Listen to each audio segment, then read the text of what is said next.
Jangan beli YM1, beli Icon E ini aja. Karena kita udah nyoba dan ini lebih worth it jauh.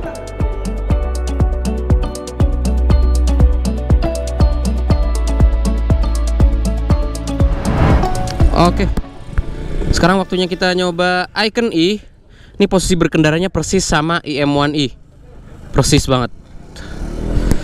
Jadi dek kakinya lumayan tinggi ya. Postur gue 164 cm.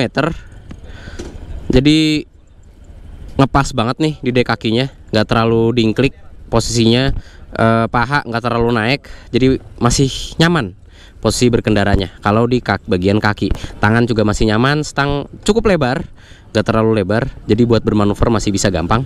Oke, tuh, jadi buat kiri kanan masih enak ya.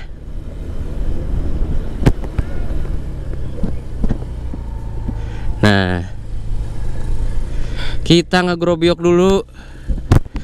Memang pasti kalau motor listrik tes insulasi airnya lebih bagus dibandingkan motor bensin. Oke, kita tes kelincahan.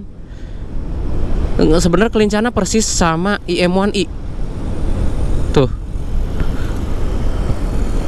dia masih bisa berkendara lincah banget. Tuh ya. Geser ke kiri kanan tuh rasanya kayak nggak ada beban sama sekali. Nah, kita U-turn. Nah, ini tes tikungan tajam. Tuh.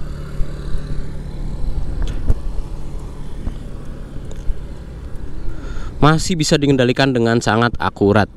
Dan dibandingkan dengan IM1i ya, ini bukaan gasnya bisa lebih teratur nih. Dibandingkan dengan IM1i yang bukaan bawahnya meledak-ledak.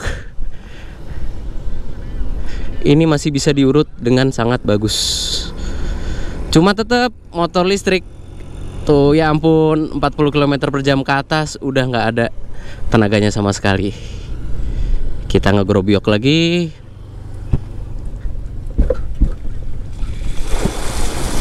Oke. Mentok. Nah, bantingannya juga ternyata keras ya. Ini mah keras, nggak ada empuk-empuknya nih bantingannya. Tapi untung joknya empuk, jadi lumayan menopang bantingannya.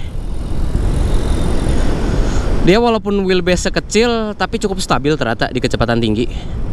Tapi gue nggak menyarankan Icon E ini cornering di 60 km per jam, karena lumayan goyah bodinya. Oke, overall sih keluaran tenaga sebesar 2,4 PS, terus torsi yang sampai 85 Nm ya. Sebenarnya agak kurang berasa 85 Nm, tapi untuk penggunaan dalam kota udah cukup banget lah outputnya. Tuh, gasnya yang penting bisa diurut. Terus bisa sambil mainin rem juga. Jadi rasa pengendaliannya masih natural di Icon E ini. Inilah rasa pengendalian yang natural ini yang nggak bisa didapetin sama motor listrik dari Cina ataupun beberapa motor listrik yang sudah dirakit di Indonesia. Itulah kenapa kontrol Icon E ini masih enak untuk penggunaan dalam kota sekalipun. Tuh, untuk bermanuver kecil-kecil masih gampang dilalui oleh Icon E ini.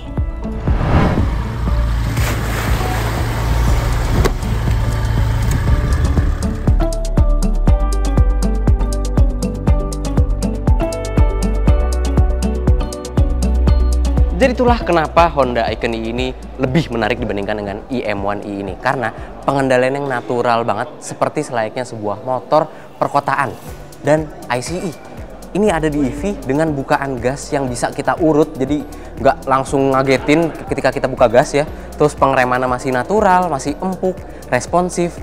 Dan pengendaliannya pun masih enak untuk diajak manuver di tengah kemacetan kota sekalipun.